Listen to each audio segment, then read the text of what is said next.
사실 그래서 많이 조금 부담이 많이 됐던 것 같아요. 이제 흥민이가 워낙 같이 했기 때문에, 오래 했기 때문에, 또 흥민이의 역할이 대표팀에서 큰 역할을 해줬기 때문에 저도 많이 의지했던 것 같은데, 이번 소집을 통해서 흥민이의 빈자리를 더 많이 실감했던 것 같고요. 그렇지만 계속해서 또 연락을 했었고, 또 우리 선수들한테 계속해서 응원을 해줬기 때문에, 선수들이 흥민이의 그런 뒤에서의 응원을 받았기 때문에 좋은 경기를 했던 것 같고요. 인터뷰의 정석을 보여준 이재성은 손흥민이 빠진 대표팀에 대한 감정과 함께 친구의 부상에 대한 아쉬움을 전했습니다. 부상 중인 손흥민을 대하는 이재성의 따뜻한 시선은 사실 자연스러운 수순입니다. 손흥민은 과거 이재성이 부상으로 대표팀을 이탈할 때 뽀뽀로 위로하던 친구이기 때문입니다. 네, 지금 들어왔어요, 저. 성민 잘 쓸게. 민아. 괜찮나? 아니, 마음이 아파. 잘 쉬라. 좀 쉬어라, 좀.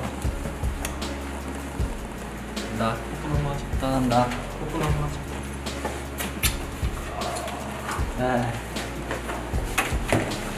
이재성이 처음 독일에 도착하고 독일어와 싸우던 무렵 친구는 이미 독일어를 정복한 분데스리가이기도 했습니다.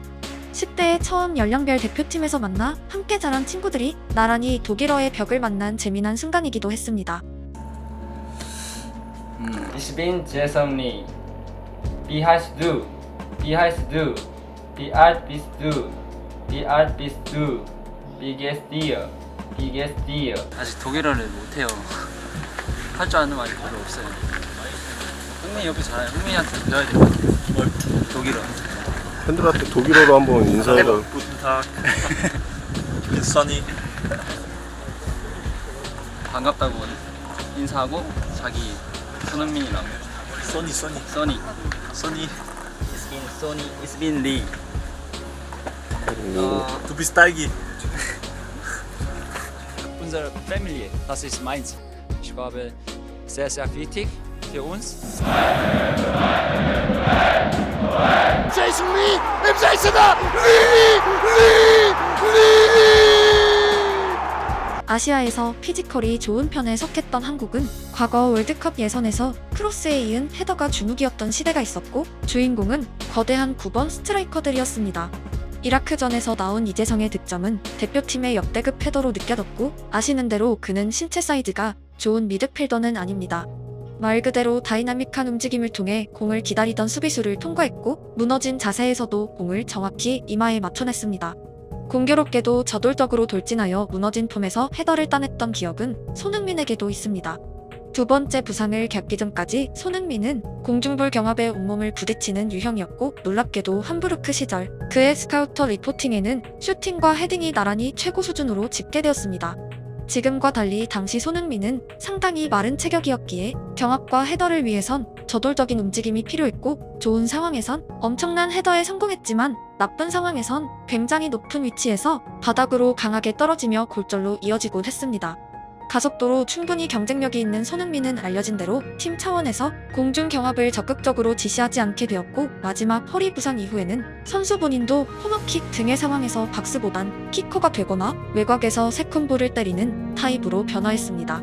2011년 8월 30일 퀼른과의 경기에서 발목인대 파열, 2012년 7월 20일 프로닝 원전에서 뇌진탕과 2017년 6월 16일 카타르와 경기에서 오른팔 골절, 2018월 12월 12일 바르셀로나전에서 허리 부상, 그리고 마르세유와의 챔스에서 안면골절까지 신기할 정도로 손흥민이 현역 동안 겪은 큰 부상은 전부 공중볼에 의해서였습니다.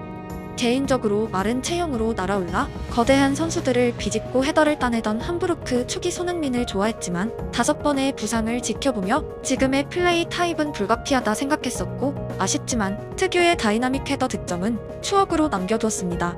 그의 장점은 공중볼 이후 떨어진 세컨볼을 운반하는 가속도나 슈팅에서 더욱 뚜렷하고 마가 끼었나 싶을 만큼 공중에서 선수 생명을 위협할 정도의 아슬아슬한 장면들이 자주 연출되었기 때문입니다. 하지만 어제 이재성이 온몸을 비틀며 꿈틀댄 순간 곧바로 제 감정은 함부르크 그 시절로 돌아갔고 잃어버린 기억을 되찾은 기분이었습니다. 지금 이재성의 체형은 당시 손흥민과 제법 유사하기에 더욱 인상적이었습니다. 손흥민이 함부르크 초기에 지나치게 과감한 헤더를 시도했던 이유 중 하나는 그는 주전이 아니었기 때문입니다. 반드시 유럽에서 살아남아야 했고 감독에게 어필해야 했기에 구성의 위험보단 온몸으로 증명하길 바랬고 양발뿐 아니라 머리로도 해결하려 했습니다. 현재의 이재성은 증명이 필요한 시기는 아닙니다. 공미와 윙어, 박투박으로도 출전하는 멀티플레이어의 활동량은 보통 선수 1.5명에 육박하고 감독 입장에서 이재성을 벤치에 앉혀두면 팀 전체 활동량에서 큰 손해가 발생합니다.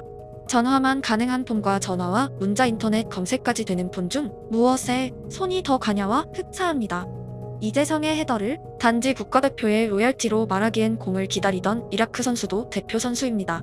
짧은 순간 두 사람의 차이는 결국 누가 더 이기고 싶어 했는가 누가 더 과감했는가의 결과였고 이재성은 만들어 넣는 아름다운 득점뿐 아니라 6탄전에서 꼽히는 헤더 득점 또한 축구의 한 부분임을 모두에게 전달했습니다. 경기만큼 인상적인 부분은 그의 인터뷰였습니다. 세상 모든 사람과의 비교에서 무조건 자신을 제일 아래에 두고 시작하는 그의 겸손한 화법은 이번에도 그대로였습니다. 아니요, 저는 개인적으로 과소평가라고 생각하지 않고요. 저는 이 나라를 대표해서 뛰는 것만으로 너무나 감사하고 영광스럽게 생각하고 있고, 또 저는 제 위치에서 제가 할 수 있는 걸 해야 되는 거고, 또 다른 선수들은 다른 선수들의 장점을 경기장에서 펼친다고 생각하고 있기 때문에 제가 과소평가라고 생각하지 않고 있습니다.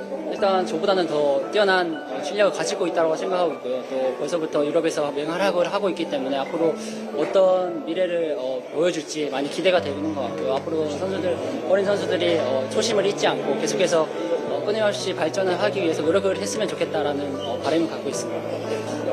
부담을 안 가지려고 하지만 그래도 그 상징성 있는 번호이기 때문에 더 최선을 다하려고 노력을 하고 있고요. 어쩌면 그 다음에 받는 선수가 좀 더 편안하게 받을 수 있지 않을까 생각하고 있습니다. 오케이, 감사합니다. 이미 그 나이대랑 저에 비교하면 이미 넘어섰다라고 생각하고 있고요. 그런 의도로 말한 건 아니었는데 전달이 그렇게 됐는지 잘 모르겠지만 어쨌든 너무 좋게 얘기를 해주셨더라고요. 그래서 너무 감사하고 직접 만났는데 너무 잘 챙겨주시는 거예요. 팀과 대표팀에서 가장 다른 역할을 맡는 선수가 누구냐고 물으면 개인적으로 이재성이라고 생각합니다. 연령별 대표팀 시절부터 그는 파이널 서드 근처에서 뛰던 선수였고 클럽에서도 체력 에너지의 대부분을 공격에 집중하던 선수입니다. 독일에선 그의 뒤에 좋은 홀딩 미드필더가 있기 때문입니다.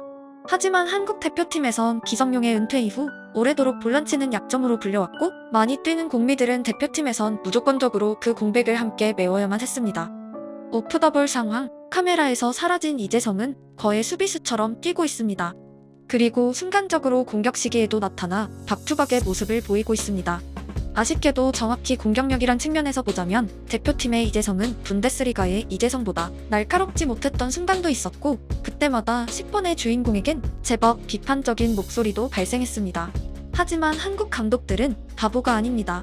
한두 명이 아니라 10년 내내 부임하는 모든 감독들이 그를 기용하는 이유는 앞서 말했듯 그의 활동량과 오프 더 볼 움직임은 대체자가 없기 때문입니다. 심지어 라인 브레이킹 상황에선 가장 먼저 달려나가는 선수 중 하나입니다.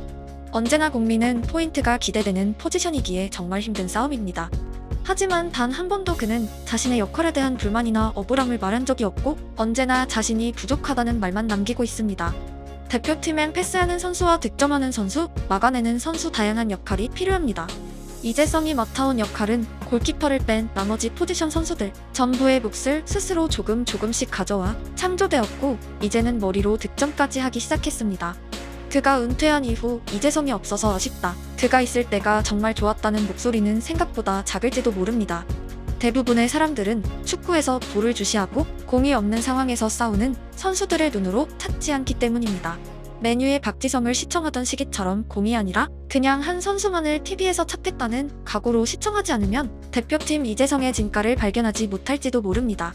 하지만 이재성은 사람들에게 자신을 알려주기 위해 뛰는 선수가 아니라 그냥 팀을 위해 헌신하는 사람입니다. 사회에는 주인공들뿐 아니라 꼭 그 같은 사람이 필요합니다. 세상에 직업을 가진 모든 사람들은 따로 말하지 않아도 이유를 전부 알고 계실 것입니다.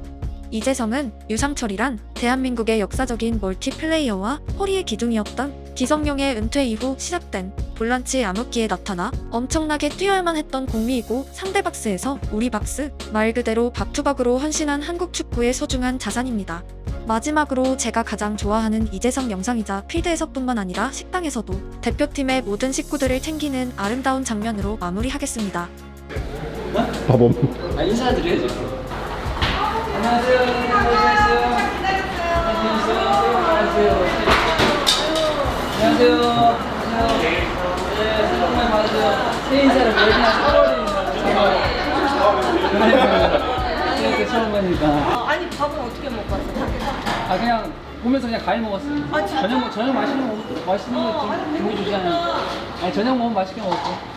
대성씨 네. 그릭 요거트 만들어 줄 테니까 여기서 바나나랑 먹어. 동료 그릭 요거트 빨리 준비해. 그래놀라랑. 알겠어. 여기 앉아서. 감사합니다. 감사합니다. 앉아주세요. 또 챙겨주시는 건 또 먹어야죠. 좋은 거지. 먹으니까. 또 안 그래도 공항에 팬분들이 많이 나와주셨더라고요. 그래서 나 깜짝 놀랐어. 아, 내 뒤에 또 누구 다른 선수가 오나? 민재가 오나? 강인이가 오나? 이 생각이 들어요. 안 그래, 그랬더니 이제 강인이가 뒤에 온다고. 그 기다리는 걸 내가 오니까. 아니, 아니겠죠. 근데 민재는 먹었나? 민재도 챙겨줘야죠.